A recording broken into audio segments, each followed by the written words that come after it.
Okay, so we're going to have a look at the 3-year strategy to introduce tablets at Chesterton. It's taken from the learning strategy, and I think it lays out what our expectations are. We're not expecting everything to drastically change in the first year, and we're not expecting schemes of work to be rewritten overnight. So let's take a look at the way that the 3-year strategy pans out. Okay, so if we look at year 1, you can see that there's quite an emphasis here on improved communication. I don't think we should overlook the fact that students will have a browser in their hand, they'll have access to the World Wide Web, and they'll be able to extend their learning in this manner. We think that students will be able to learn far more independently and autonomously. As I say, they'll have access to resources, they'll be able to work at their own speed, and we think that teachers should start to promote the idea that students will organise their ideas on the iPad, not necessarily creating final pieces of work, but actually finding information and then organising those ideas into a media that they can then write, for example, the final piece of work on a piece of paper or on a computer. Teachers will start to use the devices with whole class activities, and that'll be something that we look at in CPD, how a teacher can create a lesson or a piece of material that is shared with the class, and the class work on with their own iPads. This communication really interests me because until now students haven't used Chesterton email hardly at all. All of a sudden they'll have Chesterton email on their iPads every day, and that's quite a big change. All of a sudden they can start to communicate with each other, with teachers, they can have access to information, lesson materials before the lesson. And Edmodo will be a key factor in this. We can really share resources with them. We can look for feedback and use that as quite an improved channel. Obviously, homework in year 1 from September will really drive that. So I think straight away we can look to use the devices to actually stimulate lesson components. For example, quality group work, effective questioning, improving AFL. These are all things that we can use the iPads to improve quite quickly. So we think that this year we should see an improvement in the resultant work.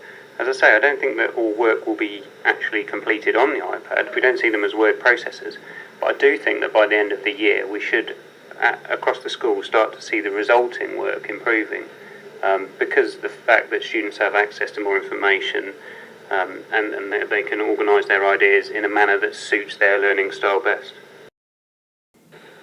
So in year 2, I think we really start to get to the crux of what we see as independent learning. We really want to promote the fact that students start to examine themselves how they might best tackle a challenge. We want them to think about the best means for them to organise their ideas. So rather than a teacher in year 1 suggesting that a class should use a certain app or a certain way of creating a piece of work, we want students to start to think about how their own learning style would benefit from their own choice of app or using the device. And I think teachers need to sort of promote this. We think that starting to set longer challenge-based tasks will do that, so that students can break down the components and use their own practices to actually reach the outcomes. So I think in this year, teachers will be asking the students how they'll complete the tasks and working with the students on finding the best means for their own learning style. And I think we'll have to do a lot of work with the students to build their skill development, possibly within PSE. So by year 3, this is where we're looking at learning evolving using the devices. We want students to be able to present their understanding of knowledge in a manner which they actually choose and that they find most comfortable with, one that suits their learning style best.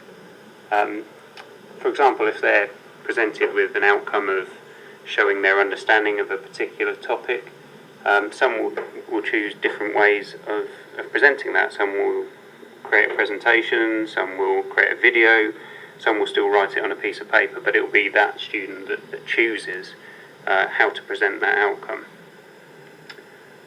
So as you can see, there's no expectation of schemes of work to be rewritten overnight.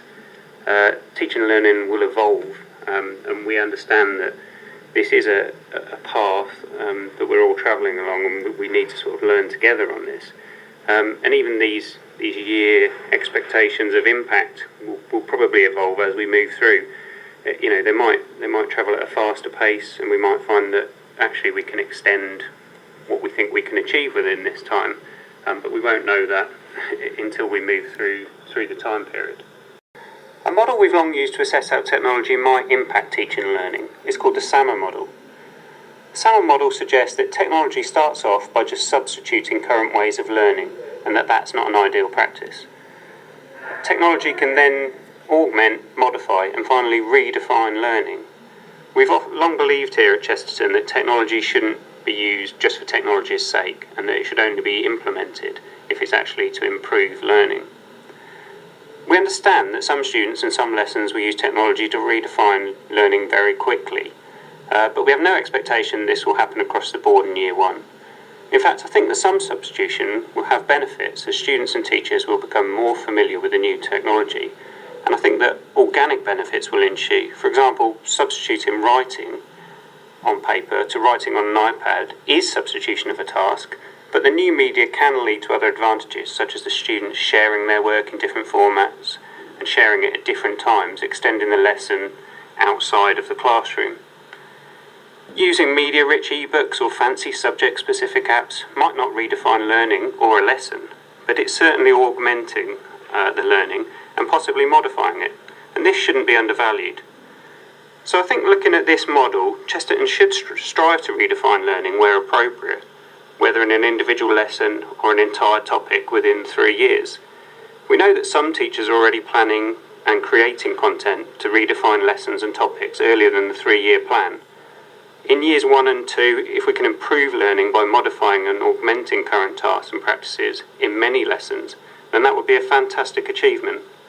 Again, we should only redefine tasks and practices that would benefit from technology appliance. Teachers and departments are those best placed to understand where impacts would be most significant and create their own roadmaps. Engaging learners in new and exciting ways would be a very good thing. Learning doesn't always need to be redefined by technology. Sometimes slightly enhancing it or even making it more engaging is a great development.